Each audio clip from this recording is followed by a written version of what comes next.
नमस्कार, आप देख रहे हैं G19 टीवी मानवाधिकार क्रांति। मैं अमरेश कुमार सिंह।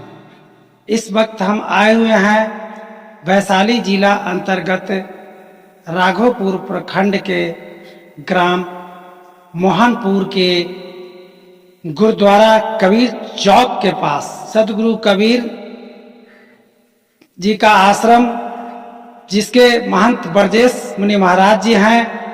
इनके नेतृत्व में आज यहाँ उनके पूज्य माता साध्वी समुद्री देवी जी के अखंड पाठ का आयोजन किया गया था। उनके नाम से नाम जाप की गई थी और इस संबंध में यहाँ तरह के धार्मिक आयोजनों को देखा गया है। इस परिसर में एक तरफ जहाँ सदगुरु कबीर के सत्य नाम की सफेद झंडा की स्थापना की गई है, वहीं दूसरे तरफ गुरुद्वारा के निशान झंडे की भी स्थापना की गई है। और यहाँ जो समरस समाज की स्थापना को लेकर के लोगों में अमन, चैन और शांति को लेकर के और माता साध्वी माँ समुद्री देवी की आत्मा के शांति को लेकर के जो अखंड पाठ किया गया, और इस आयोजन के आयोजनकर्ता ब्रजेश मुनि महाराज जी ने जो काम किया है और अपने समाज में इस तरह का एक मैसेज दिया है कि जब ये संत हो करके हो अपने माता पिता को इस तरह से श्रद्धांजलि स्वरूप आयोजन कर सकते हैं, तो लोग जो आम जीवन में, गृहस्थ जीवन में जो व्यतीत अपना जीवन बिता रहे हैं, उनके लिए यह एक उत्प्रेरक है। आइए इसके बारे में हम विस्तार से जानने का प्रयास करते हैं। माता समुद्री देवी जी के सम्मान में जो आपने कार्यक्रम किया, और यहाँ पर हमने देखा कि आपने एक तरफ सदगुरु कबीर साहब का झंडा स्थापित किया है और वहीं दूसरे तरफ गुरु नानक देव जी का भी झंडा एक कोने पे लगाई गई है। इसका क्या उद्देश्य है? देखिए, ये तो कबीर चौड़ा धाम है, ये हमारी पुरानी परंपरा है। और मध्यकाल में सदगुरु कबीर साहब आए थे, उसी समय गुरु नानक देव जी आए थे, गुरु रविदास जी आए थे, पीपा जी आए थे, पलटू जी आए, सैन जी आए। ये तमाम मध्यकालीन संत निर्गुणाश्रयी संत हुए। बाबा फरीद भी थे। वो सबों की वाणी गुरु ग्रंथ साहिब में संग्रहित है, और वो गुरु ग्रंथ साहिब में संग्रहित वाणी कोई स्कूल, कॉलेज, यूनिवर्सिटी की पढ़ाई नहीं है। उन महापुरुषों ने अपने अंतरात्मा की उपज को निकाला और पूरे दुनिया को एक संदेश दिया कि सब सिखन को हुकुम है गुरु मानियो ग्रंथ।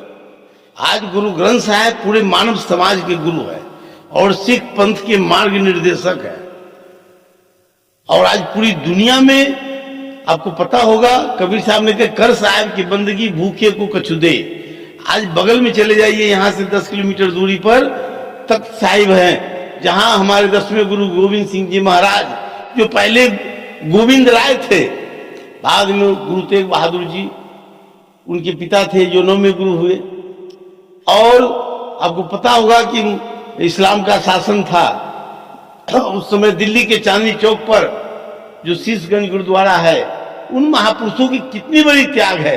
गुरु गोविंद सिंह जी के 4 शहजादे पुत्र थे जो चमकौर के युद्ध में शहीद हुए। बहुत बड़ी इतिहास है, उतना पर मैं नहीं जाऊंगा। इतना जरूर कहूंगा कि ये जो है राघोपुर की धरती, इस संत महापुरुषों की तपोभूमि है।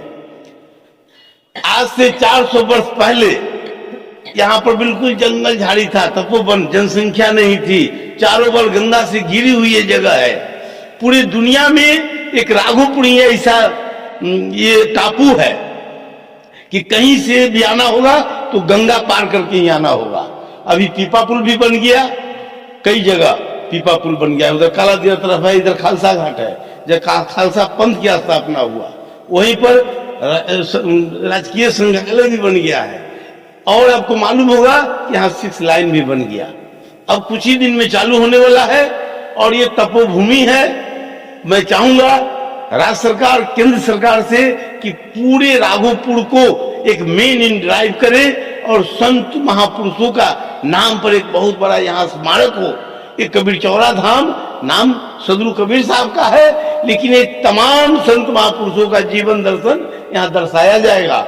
उनके नाम का गुरुद्वारा बनेगा, बाबा फतेह सिंह, बाबा जोरावर सिंह का, और प्रत्येक वर्ष यहाँ महोत्सव मनाया जाएगा। और इसके लिए तख्त साहिब पटना के अलावा मैनी संगत, अभी मैं बाबा बलविंदर सिंह से मिल के आया हूं जो बालीला गुरुद्वारा है, ये तमाम लोगों ने सहयोग करने की वचन दिया है कि आप अच्छा काम कर रहे हैं। और ये पहले पिछले साल भी तख्त साहिब के काफी जथेदार, उसके अलावा जो प्रबंधक कमेटी के लोग हैं, महेंद्र पाल सिंह ढिल्लन, जोगेंद्र सिंह जोगी, त्रिलोक सिंह और राजा सिंह और जगजोत सिंह सोई, ये तमाम जो हैं, हरवंश सिंह, ये सब आए थे यहाँ पर। फतेहपुर गए, जोरावनपुर गए, लेकिन आज माता जी का सपना था कि यहाँ पर संतों का गुरुद्वारा होना चाहिए, तो उन महापुरुषों का गुरुद्वारा बनाने जा रहा हूं कि धर्म के लिए वो अपने आप को दीवार में चुन दिए गए, लेकिन अपने हिंदू धर्म को उन्होंने त्यागा नहीं, इस्लाम धर्म स्वीकार किया नहीं। तो ऐसे योद्धा, क्रांतिकारी, वीर पुरुषों के नाम पर होना चाहिए। बलराम सिंह जी, आप ये जो आपके जो पंथ में जो अखंड पाठ का जो आयोजन किया जाता है, इसका मतलब थोड़ा समझाने का प्रयास करें। अखंड पाठ क्या है, इसलिए कराते हैं? तही प्रकाश हमारा भयो, पटना शहर बिखे भवले हो।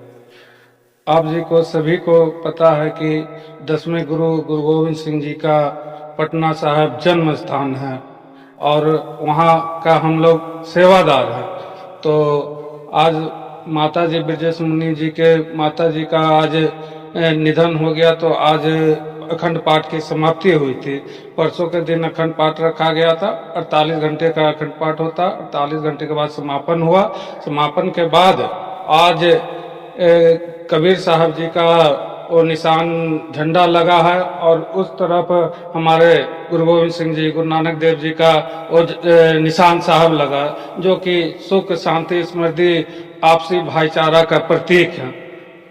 और महाराज अखंड पाठ जो होता है वो 48 घंटा या 24 घंटा वो चलते ही रहता है। उनका कोई पटना साहिब गुरुद्वारा आप जाके देख सकते, कोई भी ऐतिहासिक गुरुद्वारा देख सकते, वहाँ हमेशा ही अखंड पाठ चलते ही रहता है। तो कोई भी अखंड पाठ करा सकते हैं और वहाँ भी करा सकते हैं, घर में भी करा सकते हैं। आपने देखा कि आज गुरुद्वारा कबीर चौरा के परिसर में यहाँ पे विशेषकर दो संप्रदाय, एक तरफ कबीर पंथ, दूसरी तरफ सिख संप्रदाय के लोगों का समन्वय हुआ है विश्व शांति और भाईचारा के नाम पर। और यह समन्वय आने वाले समय में इस क्षेत्र के लोगों के लिए एकता और भाईचारा स्थापित करेगा। इसी तरह से फिर मिलते हैं एक नए खबरों के साथ। जय हिंद।